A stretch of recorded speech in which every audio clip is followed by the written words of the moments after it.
Welcome back. It was on the final lap of the final lap in the Nigeria 2015 studios, talking about the elections. Of course, going in this weekend, we're looking at the state governorship elections and the House of Assembly elections. And we've been looking and previewing and, of course, forecasting what's likely to be playing out in the next couple of days coming in for the enterprise called Nigeria Incorporated. I've been having a conversation with the Channel's Business News editor, Boso Mofaye.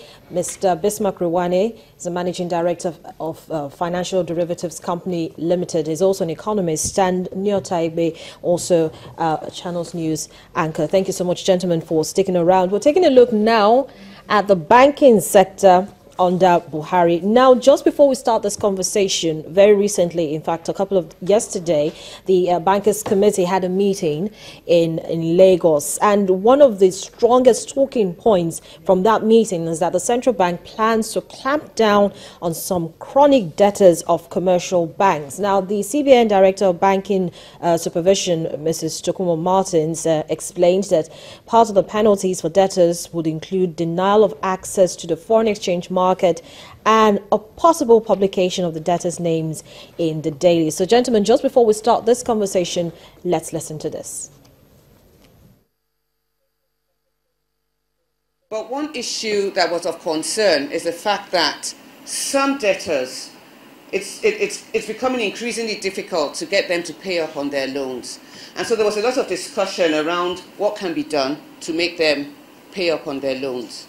So it was decided that going forward, one thing that we may do is to stop them from getting access to foreign exchange. That is one thing.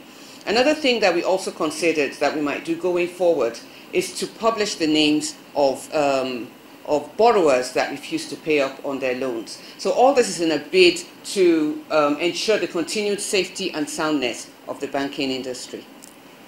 And let me make it very, very clear, it's not all debtors. It's the bad, the chronic debtors, those ones that are just deliberately refusing to pay. Those are the kind of debtors we're talking about. Now, in the industry, we have a standard. We don't want non-performing loans to be more than 5% of the total loans in the industry. Currently, total loans in the industry is in the region of 13 to 15 trillion. Now, right now, we have not reached that upper limit of 5%, but we don't want to get there. And that's why we decided that we need to come out with this measure. Currently, the industry is at about 3.3% non-performing loans. We don't want to get to the limit of 5%, and that's why we came out with this measure. You'll recall how much was spent. You know, AMCON was set up to clear up toxic loans and all that, and we just want to make sure that we are proactive and we don't go back to a situation like that. There was a time that we had non-performing loans at 2.5%, and then 3%, 3.3%, 3.5%. And so it's important that we take action now and not wait till it's too late. So that's why we're doing what we're doing right now. It's not only the bad debtors that will be denied access to foreign exchange and have their names published in the newspapers. It will be the bad debtors, the companies, the directors of the companies, the subsidiaries, every member of the group. So it's the entire group that's going to be subject to that treatment. No, they're not the ones that AMCON has bought. The ones that AMCON has bought is being realized. You know, they're entering into talks with the debtors, they're negotiating, the debtors are coming, and yes, you spoke about we published names in the past, that's true. And that had a very positive effect because it caused debtors to rush to AMCON to pay up. Those were the AMCON loans. No, you know, there are other loans that are not in AMCON. Those are the ones we're talking about right now.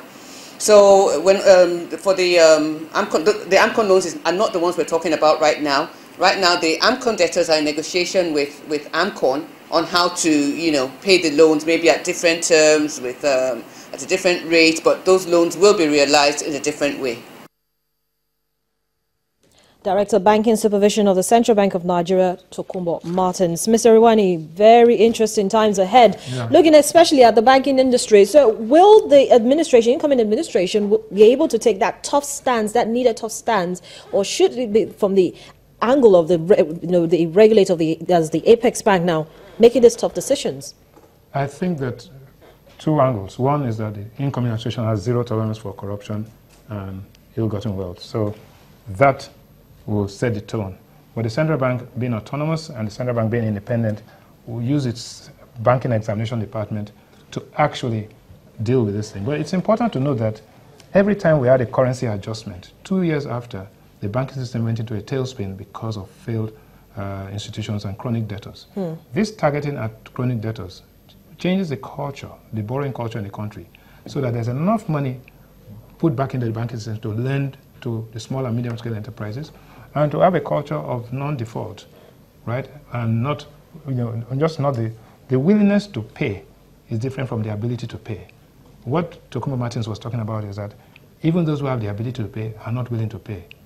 And rather than pay their debt, buying private jets and all of that, all that type of Nigerian activity will not be tolerated in the new dispensation. And I think there will be a complement between the fiscal, the executive, and the monetary policy to ensure that this environment is efficient. A very quick question was that you remember the whole hoopla when the former central bank governor, the immediate past central bank governor, Lamido Sanusi, published the bank debtors list towards the tail end of 2009 during his intervention. Do you think Emefiele's central bank under Buhari's administration will be able to publish a similar list? I think they will, and I think they should, right? Just for this, to protect the system. And I think it's this administration in the central bank that actually came on later on to say that you cannot borrow. If you are a serial debtor, you cannot borrow from any bank without the approval of the central bank, 1. 2, and that if you borrow, the bank will have to make a 150% provision. So that makes it almost impossible for you to lend to a serial debtor. And the system has to be cleaned up of these serial debtors who refuse to honor their obligations. A final one from me, very quickly, maybe in 30 seconds. What type of central banking do you expect under Buhari's administration? Well, I think the central bank is in charge of monetary policy and stability. It has to be a part of a zero tolerance for corruption and malfeasance. So there will be a lot of conversations going on between the Buhari administration and the central bank to ensure that that message is not lost and it's not just a campaign rhetoric.